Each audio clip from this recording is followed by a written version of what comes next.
Hart High School students, Mr. Doterman here today with a COVID-19 safety discussion and training for all students prior to our return to school. We're airing this now so that when we do have the chance to return in the spring semester, you have fully been aware of and trained in proper COVID-19 procedures that are new to everyone here at Hart High School and across the district.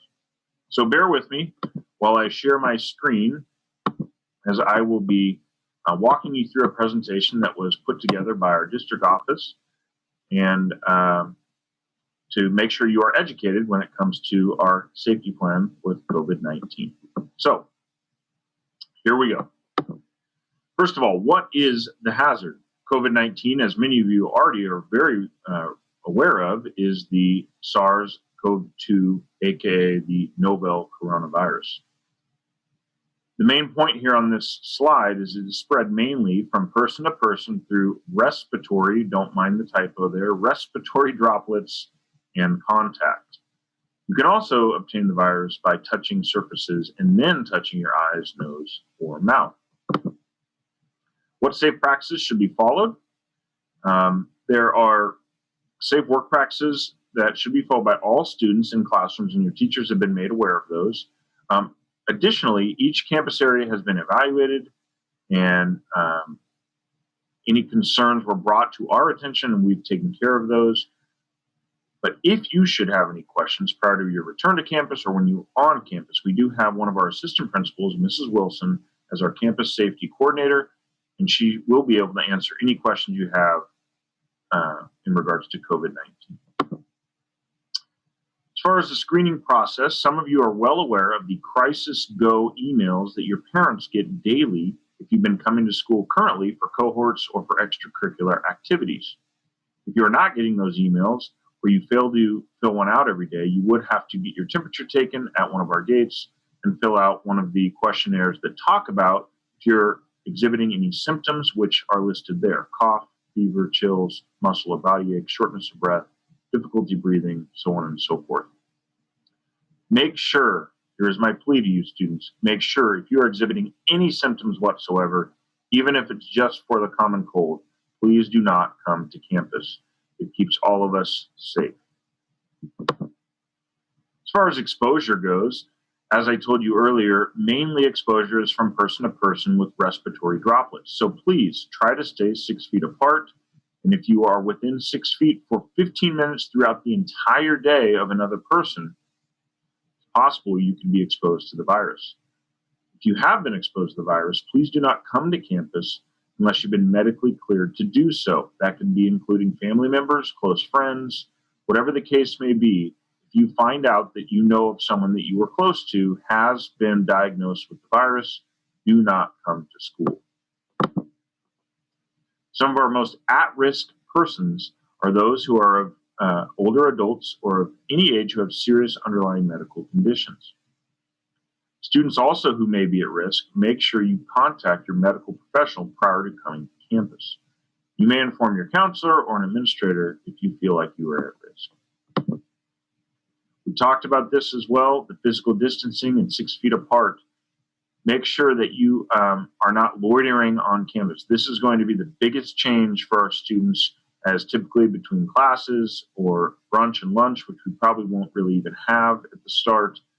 You're not gathering in small groups. You need to keep your space. And the biggest change is our traffic flow on campus. When you do return to campus, you may see arrows on the ground talking about one-directional pathways from class to class or building to building. Make sure that you are following those in any entrance and exit doors, as well as bathrooms that have occupancy, a maximum occupancy listed on them. As far as personal hygiene goes, we've talked about it a bunch, you've heard it a bunch. Make sure you wash your hands with soap and water. Make sure that when you do sneeze or cough, you're using your elbow, the inside of your elbow, rather than your hands, as well as be mindful of your personal devices. And we do recommend that if you need to bring a personal device as far as technology goes, you may do so, but make sure you try to keep that cleaned to the best of your ability, not share devices. As far as personal protective equipment, or PPE, reminder, masks or face coverings must be worn at all times when you're on campus. That includes our teaching staff and all of our office staff, unless they're, again, in a personal workspace, such as an office, all by themselves. Otherwise, you must be wearing a mask. If you are in need of additional protective equipment, this goes for staff and or students, we can talk with Mrs. Wilson again to see what we have on hand. As far as so you know what we do clean and the hard work that our custodial staff has done here at Hart High School, we have a routine, a schedule of where doorknobs, light switches, a bunch of different things on campus get cleaned regularly. We also make sure that frequently touched surfaces and common areas are also cleaned at a minimum 3 times a day. Our district custodial staff has received the training on proper disinfection and cleaning protocols. If you have any questions on that, you can again reach out to Ms. Wilson or Mr. Welch, who is our facilities assistant principal.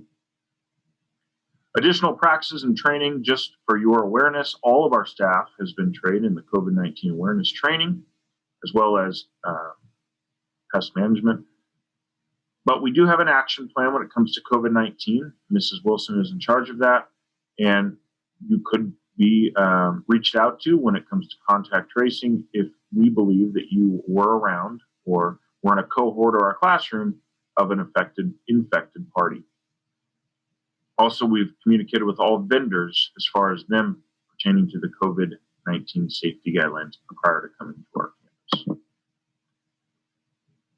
As we're getting towards the end, just know that our district works with our supervisors and safety coordinators as far as regular inspections to make sure that we are continually doing things appropriately on our campus.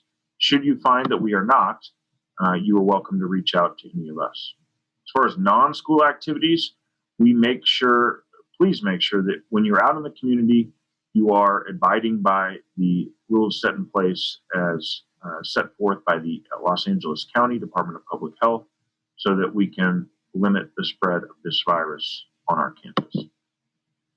Should you have any questions, now would be the time to ask your teacher in your room or reach out to any of our administrators, including myself, via email.